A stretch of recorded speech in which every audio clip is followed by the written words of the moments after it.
My name's Revd Graham Hunter. I'm the Vicar of St John's, Hoxton, down in the southwest corner of Hackney, where I've served here in this neighbourhood for the last 11 years.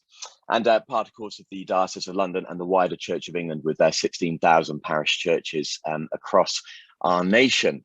I'm also involved in Citizens UK, Hackney and Islington Citizens, which is a coalition of different community groups and organisations working together for the common good.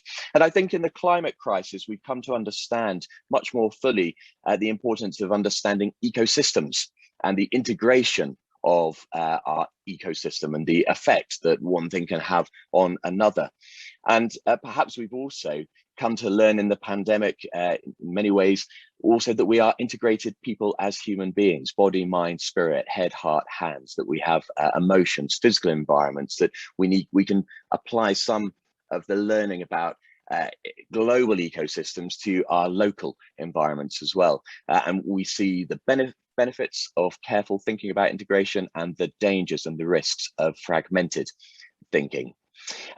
Through this piece of work that I've been privileged to be involved in, we've been thinking about how the green recovery needs to connect these different streams: home finance, fuel poverty, parks and open spaces, roads, travel and transport, training, skills, jobs and the green economy, but also our global neighbourhood, thinking about climate change and its global effects, and about places for healthy living, for our physical, emotional and mental health to thrive and to flourish. And if I were just going to outline one of the challenges, I suppose, is it could feel as though the green recovery is just for those who can afford to care. And I think that's a real challenge, to make sure that all of our language and all of our programs and all of the conversation about the green recovery is rooted in the neighbourhoods and the places in which people actually live and move and have their being. We know that the Hackney lanyard can be the kiss of death for some of these sorts of things. And so we need to make sure that this conversation and this work is embedded in local communities. Arguably for 40 years, we had statist approaches after the Second World War to solving problems. And then for another 40 years, market approaches to solving problems. And actually, we know that the state and the market both have a role to play, but they must be embedded in local communities and places. And so it needs to be about engaging local leadership in schools, mosques, residents associations, synagogues, community groups, and yes, churches. So my final points, I suppose, about the things I think are most important: creation care, recognizing that we are stewards and not owners of creation, and looking for stewardship rather than exploitation. Justice, making sure that the green recovery works and serves the purposes of economic justice for the poorest, the most marginalized. And then finally, perhaps thinking about our global neighbors. Whatever you think about Jesus, you may agree with the command he gave that we are to love our neighbors as ourselves. You might not agree with anything else Jesus ever said, but maybe you will agree with that. And I think in a diverse and international and global community, as is represented in neighborhoods like Hoxton and across Hackney, we need to always be thinking about the effects of the climate crisis and what we do on our global neighbors.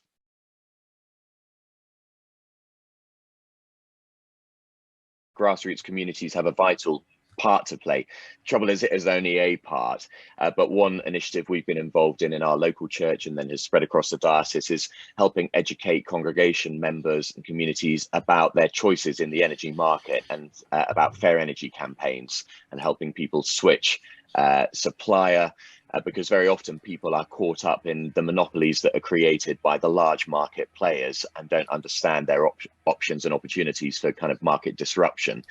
And similarly, work around green spaces, around road safety, all of those sorts of things that make the environment nicer for people to live in and to work in.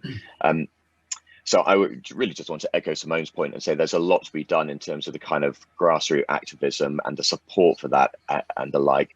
The trouble is that in the pursuit of decarbonisation, home heating is, boilers is a huge issue to be tackled. But Phil's made the point already. We work in the political reality of our age, and we have to do what we can.